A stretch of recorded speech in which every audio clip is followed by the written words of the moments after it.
Le burn-out ou épuisement professionnel, les soignants particulièrement touchés. En 2019, l'OMS définit le burn-out comme état d'épuisement professionnel résultant d'un stress chronique lié au travail, caractérisé par 3 dimensions. Un sentiment d'épuisement, une prise de distance et des sentiments négatifs vis-à-vis du travail, un sentiment d'inefficacité et de manque d'accomplissement au travail.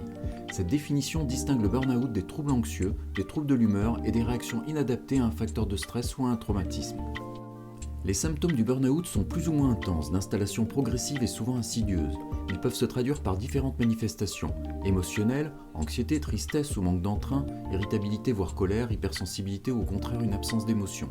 Physique, troubles du sommeil, fatigue chronique, tension musculaire diffuse, troubles musculo-squelettiques, maux de tête, vertiges, troubles du comportement alimentaire, troubles digestifs.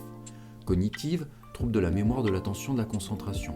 Comportemental, repli sur soi, isolement social, comportement agressif parfois violent, diminution de l'empathie, addiction. Motivationnel, désengagement, baisse de la motivation et du moral, doute sur ses compétences, remise en cause professionnelle, dévalorisation, perte d'estime de soi. En pratique, il est parfois difficile de distinguer les manifestations du burn-out d'un investissement excessif dans son travail, alias workalonisme, syndrome post-traumatique, de la dépression. Le burn-out touche davantage les personnes particulièrement investies dans leur métier, surtout quand elles sont soumises à des conflits de valeurs. 2 outils de mesure de burn-out ont été développés.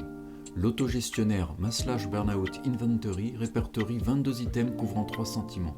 L'épuisement émotionnel, le sentiment de dépersonnalisation, la diminution de l'accomplissement. Un autre questionnaire, le Copenhagen Burnout Inventory, répertorie 19 questions couvrant 3 dimensions. L'épuisement personnel, l'épuisement professionnel, l'épuisement relationnel. En France, selon l'Institut de veille sanitaire, 480 000 personnes seraient en détresse psychologique au travail et 30 000 seraient en burn-out. 50% des médecins sont affectés par au moins une des 3 dimensions du burn-out. Les gardes de nuit apparaissent comme un facteur de burn-out. Un étudiant en médecine sur 2 a déclaré au moins une manifestation clinique d'épuisement professionnel.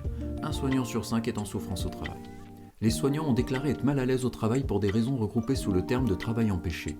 Le travail empêché est lié au fait de devoir répondre à des injonctions contradictoires, de manquer de coordination et de communication entre collègues, de faire des actes non acceptés par des collègues, d'avoir des relations conflictuelles, de ne pouvoir utiliser toutes ses connaissances, de faire face à des incivilités et de manquer de temps, de faire face au débordement de la vie professionnelle sur la vie privée.